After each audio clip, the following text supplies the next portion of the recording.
হতাশ হওয়ার কিছু নেই, মনে রাখবে আঁধার যত গভীর হয় সূর্য ততই দ্রুত উদিত হয়। একাকিত্ব আর খালি পকেট আর খালি পেট তোমাকে যা শেখাবে পৃথিবীর কোনো বই তোমাকে সেটা শেখাতে পারবে না।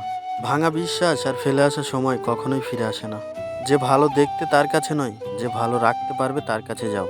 সন্তানদের যদি একটু উপহার না দেওয়া হয় সে হয়তো কিছুক্ষণ কাঁদবে, কিন্তু সন্তানদের যদি ভালো শিক্ষা না দেওয়া হয় সে সারা জীবন কাঁদবে। লেবুর একটা ফোঁটা যেরকম হাজার লিটার দুধকে নষ্ট করে দেয়, সেরকম মানুষের একটু অহংকারেই হাজার ভালো গুণকে নষ্ট করে দেয়। চুপ থাকতে শিখুন, তাহলে দেখবে যে একদিন আপনার সাথে খারাপ ব্যবহার করেছে সেও একদিন আপনার পায়ে এসে পড়বে। সৌন্দর্য একদিন আপনাকে ছেড়ে যাবে, কিন্তু সুন্দর জ্ঞান চিরদিনই আপনার সাথে থাকবে। তাই সুন্দর হওয়ার জন্য নয়, জ্ঞান অর্জন করার জন্য চেষ্টা করুন। কাউকে ভালোবাসা কঠিন নয়, কঠিন হলো কারোর মনে ভালোবাসা সৃষ্টি করা।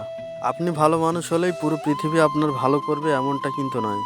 আপনি নিরামিষ খাওয়া লোক হলেই কি কোনো ষাঁড় আপনাকে তাড়া করবে না? মানুষ জ্ঞানের পরিচয় দেয় তার কথায়, আর যোগ্যতার পরিচয় দেয় তার কর্মে, আর বংশের পরিচয় দেয় তার ব্যবহারে। মানুষের উপরের রং দেখে তাকে ঘৃণা করো না, হয়তো তারও কোনো এমন জ্ঞান আছে যেটা স্বর্ণের চেয়েও দামি। ভিডিওর কথাগুলি ভালো লাগলে ভিডিওতে একটি লাইক করে চ্যানেলটিকে অবশ্যই সাবস্ক্রাইব করে নেবেন, আর কমেন্ট করে জানাবেন কোন কথাটি আপনার সবচেয়ে ভালো লেগেছে।